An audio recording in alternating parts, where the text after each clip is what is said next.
এইকেইদিন চৰ্চাৰ কেন্দ্ৰবিন্দু হৈ পৰিছে এখন নতুন ছবি ছবিখনৰ নাম চিকাৰ জুবিন গাৰ্গৰ ছবি এইখন আৰু আজি আমি কথা পাতিম জুবিন গাৰ্গৰ নতুন ছবি চিকাৰৰ বিষয়ে আৰু ইতিমধ্যে আপোনালোকে চাবলৈ আৰম্ভ কৰিছে সত্য দা ট্ৰুথ আৰু সত্য দা ট্ৰুথৰ মজিয়াৰ পৰা মই ডিম্পিয়ে আজি চিকাৰৰ ওপৰত আলোকপাত কৰিম চিকাৰ জুবিন গাৰ্গৰ সপোন আছিল মিছন চাইনা অথবা কাঞ্চনজংঘাৰ পিছত জুবিন অনুৰাগীৰ মাজত চৰ্চা চলিছে চিকাৰক লৈ আৰু চিকাৰ ছবিখনৰ 70% শ্বুটিং হৈছে বিদেশত হয় লণ্ডনত শ্বুটিং হৈছিল চিকাৰৰ আৰু দৃশ্যগ্ৰহণ সম্পূৰ্ণ 70% দিয়া হৈছে লণ্ডনৰ পৰা আৰু জুবিনৰ ছবিত একশ্যন থাকে আৰু জুবিনে ছবিত যেতিয়া একশ্যন কৰে দৰ্শকে বাহ দিয়ে আৰু জুবিনৰ চিকাৰত আপোনালোকে দেখিবলৈ পাব একশ্যন আৰু ছবিৰ কাহিনী আৰম্ভ হৈছে উজনি অসমৰ এখন চাহ বাগিচাক লৈ আৰু ছবিৰ নায়ক হৈছে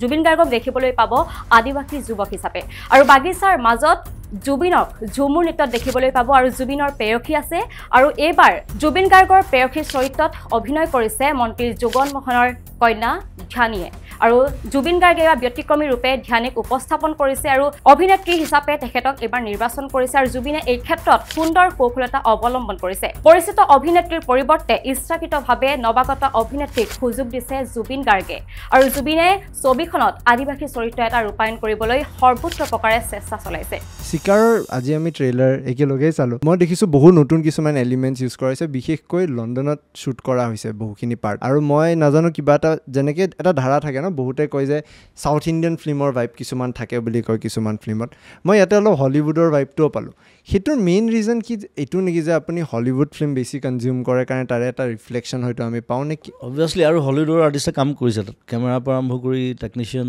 আৰ্টিষ্ট ইংলিছ আৰ্টিষ্ট আছে ফ্ৰেঞ্চ আৰ্টিষ্ট আছে আৰু ইভেন বাংলাদেশৰ মানুহে কাম কৰিছে আমাৰ লগত পাকিস্তানৰ মানুহে কাম কৰিছে মোৰ লণ্ডনত মোৰ যিজন ড্ৰাইভাৰ আছিলে হি ৱাজ এ তুৰ্কী মানুহ চ' এটা সন্মিলিত প্ৰচেষ্টা আৰু চব মিলি আৰু কিন্তু ষ্টৰিটো একদম ৰ ষ্টৰি এটা মই আদিবাসী ল'ৰা এক্টিং কৰিছোঁ মোক ক'লা কৰিবলগীয়া হৈছে চুলি সলাইছে কিবা কৰিছে মোৰ মেকআপতে 2 ঘণ্টামান লাগে মই বৰ হৈ যাওঁ লাষ্টত মই বোলো কেতিয়া শেষ হ'ব এইখনৰ কিন্তু কৰি ভাল লাগিলে ইট ৱাজ ফান প্ৰথম 15 দিন বৰ কষ্ট খালোঁ বিৰাট গৰম আছিলে আমি মৰাণত কৰিছোঁ চাহ বাগানত আৰু চাহ বাগানৰ মাজত গৰমটো বেছি বাঢ়ি যায় দিনত সেই চাহপাতবিলাকৰ কাৰণে চ' একদম জুলাই লাষ্টত শ্বুটিং কৰিছোঁ 15 দিন মানে ফাটি গৈছে চবৰে মেকআপ বেয়া হৈ যায় আকৌ টাচ আপ কৰিব লাগে কিবা কৰিব লাগে সেই লণ্ডনৰ কেইদিন ভাল আছিলে কাৰণ তাত ঠাণ্ডা আছিলে -4 মান আছিলে আকৌ মেকআপটো কৰিব দিগদাৰ হ'ব তাত বগা হৈ যাওঁ তাত ক'লা কৰি দিয়েহে অলপ পিছত আকৌ বগা হৈ যাওঁ মই এইখন ভাল খেলখন আৰম্ভ কৰিলোঁ কিন্তু মই ঠাণ্ডা ভাল পাওঁ আগতে গৰম বিৰাট বেয়া পাওঁ সেইকাৰণে এনজয় কৰিলোঁ তাত আমি 27 দিনমান আছোঁ জুবিনৰ ছবিখন পৰিচালনা কৰিছে দেৱাংকৰ বৰগোহাঁয়ে আৰু অসমীয়া ছবিৰ উদ্যোগৰ সৈতে দেৱাংকৰৰ সম্পৰ্ক বহু পুৰণি আৰু ছবিৰ কাহিনীও দেৱাংকৰ শুনি আচৰিত হ'ব যে ছবিখনৰ 70% শ্বুটিং হৈছে লণ্ডনত আৰু লণ্ডনত শ্বুটিং হৈছে যদিও লণ্ডনলৈ কিন্তু যোৱা নাছিল পৰিচালকজন কিয়নো পৰিচালকজন লণ্ডনলৈ যোৱা নাছিল কাৰণ তেখেতে সম্পূৰ্ণ দায়িত্ব দিছিল লণ্ডনৰ এজন প্ৰযোজকক কোন প্ৰব্লেম কিছুমান হৈছিলে আমাৰ ডিৰেক্টৰ ভিজা নাপালে ডিৰেক্টৰ টিমৰ কোনো ভিজা নাপালে তাৰমানে ডিৰেক্টৰ যোৱাই নাই ডিৰেক্টৰে ভিত বহি ভিডিঅ' কনফাৰেঞ্চত চাই থাকে আৰু মই যিহেতু চিনেমা বনাইছোঁ চ' মই যি লাগে মই কৈ দিওঁ তেনেকৈ মিলাই লওঁ আৰু লণ্ডনত বেছিভাগ শ্বুটিং মই কৰিছোঁ আৰু সিদ্ধাৰ্থ যাক কে বুলি কয় মই নকওঁ খালি ত' সিদ্ধাৰ্থ আছিলে সিদ্ধাৰ্থৰ লগত কাম কৰি বিৰাট ভাল লাগিলে সিও মোৰ নিচিনা অলপ আণ্ডাৰ প্লে কৰে চব অভাৰ এক্টিং নকৰে উৰ্মিলা আছিলে Urmila Mahanta such a great actress she is so' আমাৰ টিমটো বৰ ধুনীয়া আছিলে আৰু ঠাণ্ডাত বিৰাট ভাল লাগিলে কাম কৰি ডিৰেক্টৰৰ পইণ্টটো বেষ্ট লাগিল ডিৰেক্টৰ সেইটো লৈ অকণমান প্ৰথম 2 দিন অকণমান মই ক'লোঁ তাৰপিছত কেমেৰামেনটোক যোন চিনেমাটোগ্ৰাফাৰ আছিলে তাৰ নামটো ইকবাল সিং পঞ্জাবী সি পঞ্জাৱৰ হয় বম্বেত থাকে খেল সিও বৰ জমনি মানে আৰু খুব বেয়া লেতেৰা গাজাবোৰ কওঁ মই জমিছে আৰু তাত ফাইট চিকুৱেঞ্চ আছিলে মোৰ ডুপ্লিকেটো কৰিছে কাম কিছুমান চিকুৱেঞ্চ মানে মই এটা চিকুৱেঞ্চ নিজে কৰি পেলাই ভৰিত দুখ পালোঁ তাৰপিছত আকৌ ডাবুল আনিছে কৈছে চব হেৰি কৰিব নালাগে আকৌ চব লণ্ডনত যোগাৰ কৰিছে চব তাত পাই যায় তাত এজেঞ্চি থ্ৰুৱেদি চব ফটো দি দিলে পাই যাব তোৰ নিচিনা কোনোবা এটা উলিয়াই দিব অলপ গেটআপ দি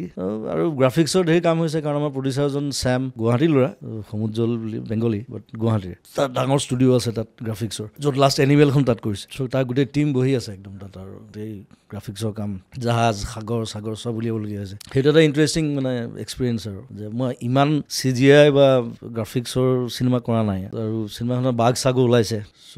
সেইবিলাক ভাল এক্সপিৰিয়েঞ্চ আছিলে আৰু বিৰাট ভাল সিদ্ধাৰ্থ আৰু মোৰ বেলেগ জমিছে আৰু সিদ্ধাৰ্থ মানে ইংলিছটো বিৰাট ভালটো তো সেইকাৰণে মোক এৰি নিদিয়ে মানে লগতে থাকে এনি টাইম মানে দাদা আপুনি মোক এৰি থৈ নাযাব বুলি কওঁ পূৰ্বৰ ছবিতকৈ চিকাৰত কিছু পাৰ্থক্য আছে চিকাৰৰ প্ৰযোজক জুবিন গাৰ্গ নহয় প্ৰযোজক লণ্ডনৰ হলিউডৰ বহু টেকনলজি ব্যৱহাৰ কৰা হৈছে ছবিগৃহত আৰু একচনৰ ক্ষেত্ৰত আগবাঢ়ি আহিছে হলিউডৰ ষ্টাণ্টমেন উজনিৰ বাগিচাত ব্ৰিটিছ শোষণ লুণ্ঠনকাৰীয়ে বাহৰ পাতিছিল আৰু হেয়ে তাৰ ভিত্তিতে এই ছবিখন দিয়া হৈছে ৰাইজৰ মাজলৈ আৰু প্ৰতিশোধ ল'বলৈ নায়ক জুবিন হাজিৰ হয় লণ্ডনত অস্ত্ৰ হিচাপে জুবিনৰ লগত থাকে কেটেপা অৰ্থাৎ গুলতি অৰ্থাৎ আৰম্ভ হয় এতিয়াৰ পৰা সংগ্ৰামখন আৰু জুবিনৰ এইখিনিৰ পৰা সংগ্ৰাম আৰম্ভ হয় আৰু এতিয়াৰ পৰাই জুবিন গাৰ্গৰ চিকাৰত দৰ্শকে মজা লাভ কৰিব আৰু জুবিন অনুৰাগীসকলে ছবিখনৰ শেষ অংশত জুবিনৰ একচনৰ লগে লগে হাত চাপৰি বজাবলৈ এটা সুযোগ পাব আৰু এই পৰ্যন্ত জুবিনৰ চিকাৰৰ গীতে পূৰ্বৰ দৰে সমাদৰ লাভ কৰা নাই অৱশ্যে ছবিখনে মুক্তি পালে দৰ্শকে এক নতুন সোৱাদ লাভ কৰিব জুবিন অনুৰাগীসকল সাজু হৈ আছে চিকাৰ চাবলৈ আৰু চিকাৰ চাই অসমৰ দৰ্শকে বলিউডৰ ছবিৰ দৰে এক নতুন ছবিৰ সোৱাদ লাভ কৰিব সত্যৰ ফালৰ পৰা জুবিন গাৰ্গলৈ থাকিল অলেখ শুভকামনা আৰু চিকাৰ হিট হওক আৰু তাৰে আমি কামনা কৰিছো ধন্যবাদ